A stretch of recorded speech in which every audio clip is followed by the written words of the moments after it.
diminish considerably and quickly for reasons beyond one's anticipation. That it is much easier to destroy than build.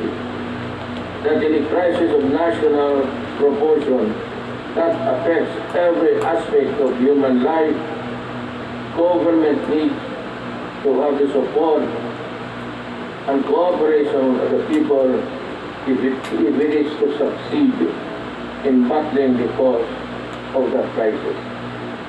That there are people who ask for compassion but show none themselves. That life, after all, is fickle, like the weather. The gains you achieved for the first 3.5 years were put to a test when the pandemic suddenly struck the global community. While I am aware that the road to and socio-economic impact of COVID-19 pandemic has been unprecedented, yet in the throes of its global health emergency, we have been able to withstand. In this regard, I would like to express my gratitude to all those who made possible the steady supply of food, water, basic utilities of our household.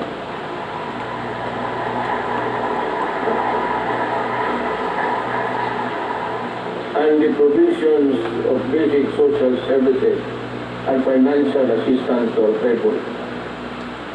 Our profound gratitude goes to everyone who helped keep our country's food supply chain running. The valiant soldiers, policemen, and security guards who kept peace and order in our community. The dedicated personnel who kept our essential establishment operational. You showed us kindness and selflessness. You give us strength. You risk your own lives to serve the greater good in keeping the Filipino spirit of many.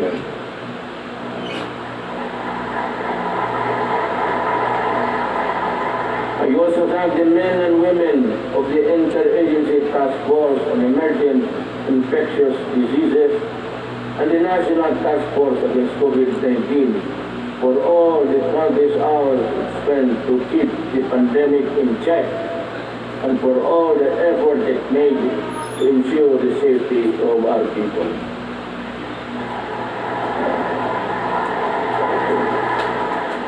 Let me also recognize the efforts of the local government units that step up and initiated their own response measures to contain the effects of COVID-19 and its impact to their constituents impact its constituents. The shadow says it's a period. I know exactly the difficulties you are undergoing. I pray that the officials of each LGU in our country, from the barangay to the autonomous regions, would set aside partisan politics and selfish interest to do what is right and good for all. Likewise,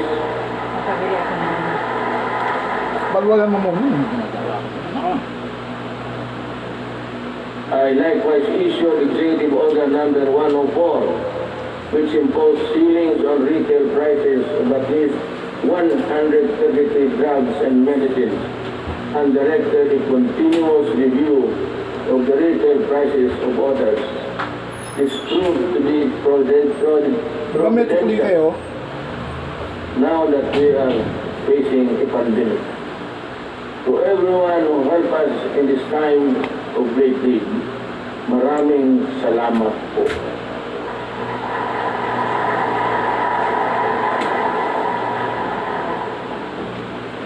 Let me say that the strength of a nation rests in the hands of the people acting as one big government. In the pursuit of common goals and objectives,